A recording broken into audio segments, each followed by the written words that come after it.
अस्सलाम वालेकुम वरहमतुल्लाहि वबरकातुहू। मैं हूँ वहाब अली फैज़। इससे पहले हमने कोरोना के बारे में थोड़ा सा बताया था कि कोरोना क्या है और कैसे हुआ और ये कैसे फैलता है। आज हम इसके तदाबीर के बारे में बताएंगे, इसके इलाज के बारे में बताएंगे।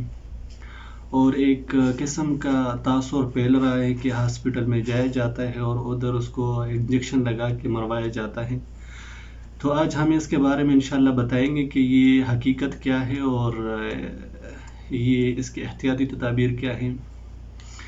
हमने अपने मुहाफ़िज़ रब को नाराज़ किया, हमने अपने मुहाफ़िज़ रब को नाराज़ किया, वरना क्या मजाल कोरोना का कि हम पे गालिब आता। अब हम देखते हैं कि इसके अलामात क्या होते हैं।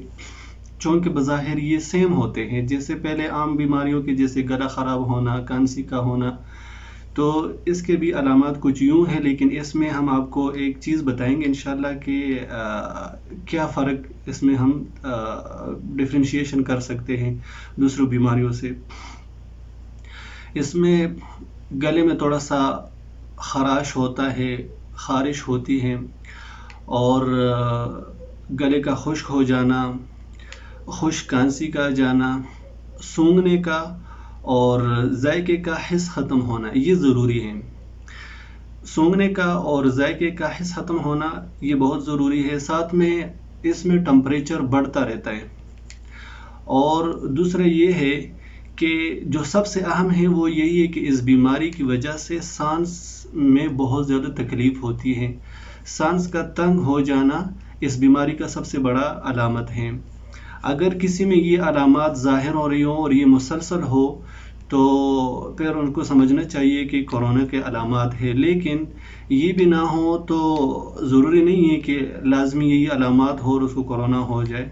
बस ये दो चीज़ें, हिस्स का ख़त्म होना, जिससे सूंघने का और जायके का हिस्स होता है वो ख़त्म होना, और सांस का तंग होना, ये सबसे अहम अलामात हैं।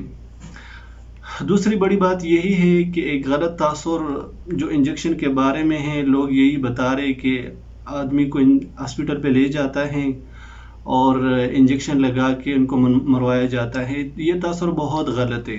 ये एक मन गढ़ंत कहानी है जिन लोगों ने बनाई हुई है। ऐसा कुछ भी नहीं है। हालांकि मेडिकल फील्ड का ये ला नहीं, ये कानून नहीं है कि एक बंदे अगर इलाज नहीं है तो बंदों को मरवाया जाए। तो ये एक बहुत बड़ी गलत तासुर है। हमें क्या लेना चाहिए इन आम दिनों में? हमें कोशिश करना चाहिए कि विटामिन सी का इस्तेमाल करें, माल्टा, कीनू, लीमू वगैरह इसका ज़्यादा इस्तेमाल किया करें। साथ में विटामिन ई का भी इस्तेमाल करें।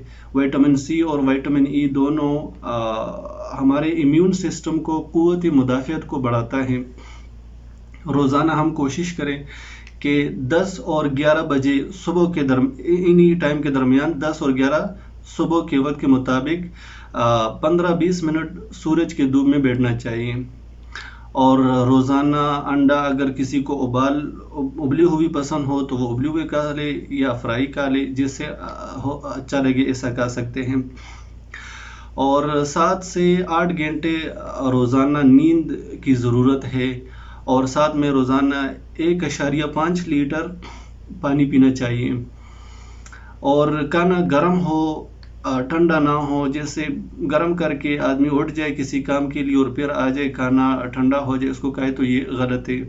तो इससे भी बचना चाहिए। और साथ में तंबाकू नोशी वगैरह जो दीगर नशावर चीज़ें हैं इनसे भी गुरेज किया जाए, क्योंकि इससे हमारा इम्यून सिस्टम बहुत कमज़ोर हो जाता है।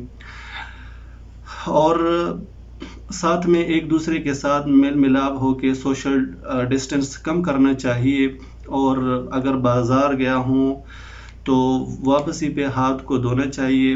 तो ये चीज़ें बहुत ज़रूरी है हमारे लिए, ताकि हम इन चीज़ों से बच जाएं। अब दूसरी बड़ी बात कि इस बीमारी का हमारे जहन पे क्या दबाव है और हमारे जहनों में इसके बारे में क्या अशकाल हैं।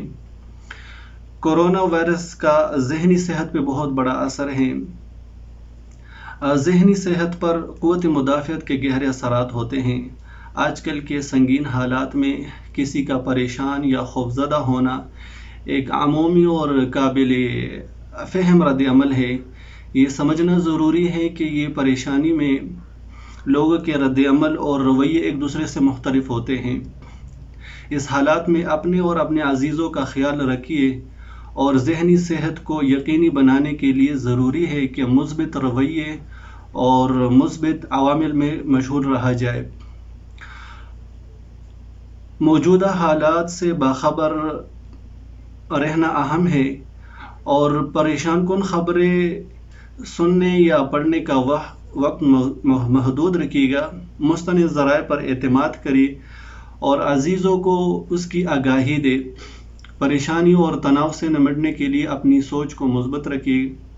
ہم سمجھتے ہیں گھروں پر محدود ہو کر رہنا مشکل ہوگا، لیکن اپنی روزمرہ کی روٹین کو قائم رکھیے گا۔ اچھی غذا کا اہتمام کرے گا، اچھا کھانا کھائے گا۔ ٹیلی فونک رابطہ ضروری ہے، سوشل میڈیا پہ تھوڑا سا انگیج ہونا ضروری ہے تاکہ ہمیں اس کے بارے میں آگاہی مل سکے۔ اور سب سے اہم بات اس بات کو سمجھنا ضروری ہے کہ کورونا وائرس ایک وبائی مرض ہے اور یہ کسی کو بھی لاحق ہو سکتا ہے۔ اس بیماری میں مبتلا ہونے کا ہرگز یہ مطلب نہیں ہے کہ اس بندے پر اللہ کا عذاب نازل ہوا ہے یا اس سے قطع تعلق کر لیا جائے، بلکہ یہ سمجھنا چاہیے کہ اس وقت میں اسے اور اس کے گھر والوں کو سب سے زیادہ اس کی ہمدردی کی ضرورت ہے۔ آپ کی ہمدردی کی ضرورت ہے۔ یہ ہم سب کی سماجی ذمہ داری ہے کہ ہم مثبت رویے کے ساتھ احتیاطی تدابیر پر عمل کریں اور دوسروں کو بھی ایسا کرنے کی ہدایت دیں۔ صرف ان ہدایات پر عمل کر کے ہی ہم خود کو اور اپنے عزیزوں کو اس مہلک بیماری سے بچا سکتے ہیں اور مل کر اس وبا کا خاتمہ کر سکتے ہیں۔ انشاءاللہ ان تدابیر کو ہم اپنائیں گے اور اپنی زندگیوں میں لائیں گے اور دوسروں کو بھی بتائیں گے تو انشاءاللہ اس وبا سے ہمیں بہت جلد چھٹکارا مل سکے گا۔